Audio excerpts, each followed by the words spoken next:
नमस्कार जी, आप सभी का यथार्थ हॉस्पिटल में स्वागत है। तो जैसे कि हम यहाँ पर विजिट के लिए आए हैं, मैं भी आपकी तरह आया हूँ विजिट पे। तो आपको ये हॉस्पिटल में उन्होंने हमें आमंत्रित किया है, तो हम यहाँ पर आए हैं सेक्टर 3 RWA के नाम से। पूछे कोई तो सेक्टर 3 RWA हम लोग यहाँ पर आए हैं, वो किस संस्था की तरफ से आए हैं। अगर ये हमसे कुछ करवाते तो हम लिखेंगे सेक्टर 3 RWA, घर का पता ना लिख के कि हम कहाँ से, हमारी संस्था कितनी बड़ी है। हम हर एक बार नए नए सदस्य लाते हैं, इसलिए कोई सदस्य ये फील ना करे कि पिछली बार हमको नहीं बुलाया। अभी हमारा एक डिनर प्रोग्राम भी हुआ था हमारा, तो उसमें 10 लोग आने थे। हमने इसीलिए लोगों से माफी मांगते हैं कि 10 लोग आने थे।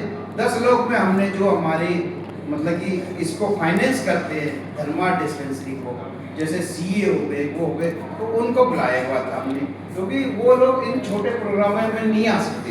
रात के टाइम तो वो फ्री रहते हैं और दिन के टाइम नहीं आते। और हम देखोगे किसी भी प्रोग्राम में नहीं आते वो हमारे।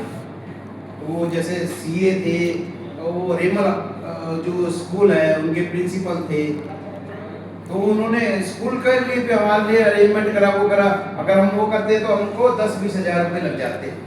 हमारी संस्था ऐसी है कि धर्मार्थ मतलब निःशुल्क चलाते हैं, तो इसमें हमारा कोई ना हम पैसा देते ना कुछ करते, बस साल भर का एक वार्षिक अंशदान लेते हैं। वो भी इसलिए कि किसी को ये ना लगे कि मैं यहाँ कुछ नहीं है मेरा योगदान, इसलिए थोड़ा सा योगदान बस 1100 रुपये का हम इसलिए हर साल लेते हैं। जनवरी से दिसंबर तक चलता है। पर आप देखो तो उसमें हमारे संस्था में जो आदमी देता है उसका कुछ नहीं आता। अभी हमने जैसे अभी इनका भी आपका तो नहीं, एक और थे उनका करवाया था तो उनको 9,000 रुपये का जैसे टेस्ट करवाए थे तो फायदा डिस्काउंट मिल गया। हाँ, डिस्काउंट मिल गया। अब 1100 रुपये के वो मेंबर बने, आते उन्होंने टेस्ट करवाए 9,000 रुपये का उनका फायदा हो गया। मैंने कहा तुम्हें नुकसान क्या हुआ, बाहर जाते तो आपको कराना पड़ता, ठीक है ना। इसी तरह अभी जो है उनको सेंटर फॉर साइंटिफिक का ऑफर दिया है कि जैसे बच्चों का चश्मा लगा होता है, बच्चों का चश्मा अगर उतारना है, मैं जरा बता दूं, वैसे तो हॉस्पिटल में ही हूँ, अभी कोई नहीं आया तो आपको जानकारी दे दूं कि किसी का बच्चों का चश्मा उतारना है तो नया बेसिक आया उनके पास, उसमें क्या है वो उतार देते हैं, पर वो उसमें खर्चा बहुत है। 5,500 रुपये तो इन्वेस्टिगेशन का है, तो हमको वो माफ है। इन्वेस्टिगेशन का जो खर्चा है 5,500 रुपये, उसके बजाय 100 रुपये सिर्फ एडमिशन कर सके, 100 रुपये लेंगे हमको, 5,500 रुपये का खर्च कर आपको दे देना। उसके बाद ही बताया जाएगा कि चश्मा उतर सकता है कि नहीं उतर सकता। जैसे बच्चे जो स्कूल में है ज़्यादातर, या जिनके बच्चों की शादी होने वाली, चश्मा पहना हुआ है वो उतारना चाहते हैं, जो उसका खर्च आएगा वो 45,000 से 2.5 लाख रुपए तक है। आपको ये ध्यान रखना होगा। उसमें भी रिबेट मिल जाती है, ऐसा कुछ नहीं है कि उसमें कोई हमको रिबेट नहीं, उसमें भी मिल जाएगी। आपका कोई जान पहचान का हो, साथी हो, कुछ हो, रिश्तेदार हो, तो आप डॉक्टर पवन गुप्ता से संपर्क कर सकते हैं, ठीक है ना। उन्होंने हमको यही बात बताई, तो जो डिनर में नहीं आए थे इसीलिए मैंने आपको वो बात शेयर कर दी। वो उनको इसीलिए बुलाया था कि उन्होंने नया लेसी रखाया, नया आया हॉस्पिटल में। ये सिर्फ काली माता मंदिर है जो उसके लिए ही है।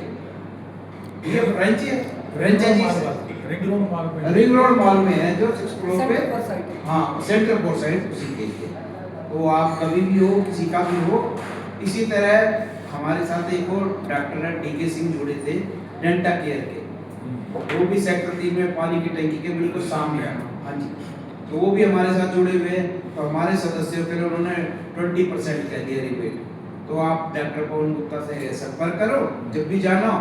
तो वैसे तो वो जानते हैं डॉक्टर को, उनको बोल भी दोगे ना गुप्ता जी ने भेजा डॉक्टर पवन, तो वो 20% रिबेट देंगे। मैं इसलिए भी उनका नाम ले रहा हूँ कि मैं पिछले 20 साल से 20-25 साल पहले उनका पेशेंट था, तो मैंने उनसे कराए थे। तो वो मतलब ऐसे नहीं है हार्ड एंड फास्ट इतने पैसे रखने हैं। मुझसे उन्होंने पैकेज लिया था मैंने 21,000 रुपये का, और उन्होंने मुझसे लास्ट में 13,500 ले लिए। इंस्टॉलमेंट में जब देता रहा ना तो 13,500 रुपये का कहते हैं रहते हैं। तो बस अब पर उसके बाद उन्होंने मेरे से लेके मेरे बच्चों से लेके सबका वो फ्री में देखते हैं, दांतों को ना चेकअप करते हैं, काफ़ी अच्छे हैं, उनका स्वभाव भी काफ़ी अच्छा है। तो इस तरह के अच्छे अच्छे लोग हमारे साथ जुड़ते रहते हैं, नए ना डॉक्टर वगैरह। तो मैं कहता हूँ हमारी संस्था से जुड़े तो जो संस्था में आपको लाभ है वो भी आपको लेने चाहिए। अभी हम हर महीने हमारा अभी मुझको डॉक्टर पवन गुप्ता ने नया प्रोग्राम दिया है, तो मैंने कहा वो भी बता दूं। तो हमारा अब दिसंबर तक का उन्होंने हमको टारगेट दे दिया, हर महीने कोई ना कोई फंक्शन रखेंगे। दिसंबर तक हमारा फंक्शन है, अस्थि दान दिवस अगस्त में, फिर सितंबर में, अक्टूबर में, नवंबर में, दिसंबर में। तो हमने कहा हम तो तैयार है जी डॉक्टर साहब, आप कोशिश करते रहो, ठीक है ना। जैसे हमने सोचा नहीं था कि हम योग दिवस सही से मना लेंगे, पर हमने देखो मना लिया। हमने उसको प्रोग्राम को जो है, हर एक प्रोग्राम में कुछ ना कुछ कमियां रह जाती हैं, कुछ रह जाती है, पर फिर भी कोई बिना किसी लड़ाई झगड़े के, किसी के स्कूल ने को ऑब्जेक्शन नहीं किया। हमने तो यहाँ तक कर दिया था कि जब जाने लगे तो कूड़ा उठा के जाएंगे। हम अपना पॉलीथीन ले गए थे, कूड़ा उठाने लगे, प्रिंसिपल ने मना कर दिया, कहते जी कोई बात नहीं, मेरे यहाँ है लोग हैं हमारे यहाँ, साफ कर देंगे। हमने कहा जी ये ना हो कि बाद में आप कहोगे हमारा स्कूल गंदा कर गए।